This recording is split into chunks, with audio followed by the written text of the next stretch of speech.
So kung noong isang araw nga lamang po ay binalita natin ang posibilidad na magtuos ang ating pambato na si undefeated WBO Super Featherweight Mandatory Challenger Charlie Suarez at ang former pound for pound king Vasily Lomachenko kapag naging matagumpay si Suarez sa rematch niya laban kay Emmanuel Navarrete, ay tila agad nga po itong nagkatotoo. Pero ngayon ay hindi niya na kailangan pang dumaan kay Navarrete para makuha ang blockbuster fight laban kay Lomachenko. Ito po ay dahil kanina lamang ay ibinalita na mismo ng boxing scene na tinatarget daw ngayon ng kampo ni Loma si Suarez bilang kalaban para sa kanyang comeback fight matapos ang mahigit 2 taong pagre-retiro sa sport ng boxing.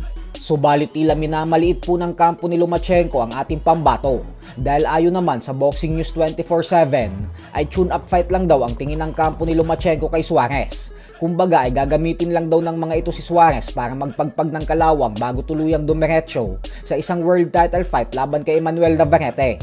Ayon naman kay Navarrete ay handa daw siyang kumasa sa hamon ng WBO kung sakaling ibigay agad sa kanya si Loma. Agad daw siyang mag-e-ensayo para dito dahil hindi umano basta-bastang kalaban si Lomachenko. Habang si Suarez naman ay nahaharap ngayon sa isang magandang problema. Kung sakali po kasing magtagumpay siya sa laban niya kay Manuel Avila sa July 11, ay mamimili na lang siya kung sino kay Navarrete at Lomachenko ang kanyang lalabanan. Tandaan po natin na mismong ang WBO na ang nagsabi na kung gusto umano natin makita ang Navarrete versus Lomachenko showdown, ay kailangan muna ni Navarrete gampanan ang kanyang obligasyon na mandatory title defense kay Suarez. Ang problema naman nito kay Suarez ay kung matalo siya kay Navarrete ay maglalaho din ang pagkakataon na kumita siya ng limpak-limpak na milyones kasi hindi niya na makakalaban si Loma. Kaya kailangan niya talaga ngayong pag-isipan ng mabuti kung ano ang mas pipiliin niyang laban. Ang Lomachenko fight ba na magbibigay sa kanya ng malaking pera o ang Navarrete fight na magbibigay sa kanya ng tsansa na maging 2-belt unified world champion? Kung ako lang mga idol ay mas maiging piliin niya na lang ang laban kay Navarrete. Kasi kapag natalo niya ito ay mangyayari pa din naman ang laban kay Lomachenko kasi maghahabol na sa kanya si Loma nang dahil sa mga titulo niya.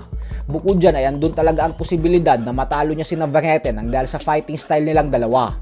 Habang kay Lomachenko naman ay maging totoo tayo na mas malaki ang posibilidad na matalo siya dito. Tandaan natin na nagtuos na din silang dalawa noong taong 2012 sa isang exhibition fight.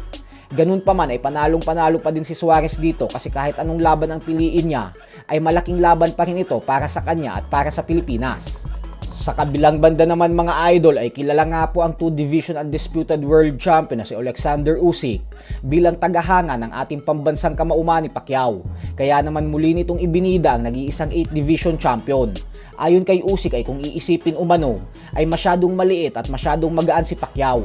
Noong nag-uumpisa pa lang umano ito ay madalas itong gustong ipakain ng mga promoter sa mga inaalagaan nilang boksingero para magmukhang malakas ang mga pinapasikat nilang fighters.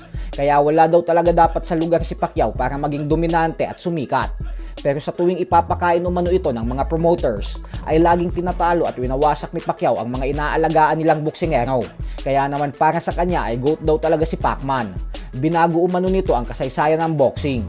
Samantala ayon naman nga po sa mga analyst ay ang totoong panalo daw talaga sa naging laban ni Alexander Usyk at Rico Verhoeven ay walang iba kundi ang Japanese monster na Oya Inoue. Ayon sa mga eksperto ay dahil daw kasi sa hindi gaanong impresibo ang naging performance ni Usyk, kaya mas magiging komportable umano ang pag-upo ni Inoue sa trono nito bilang pound for pound king ng boxing. So hanggang dito na lang po muna tayo mga idol.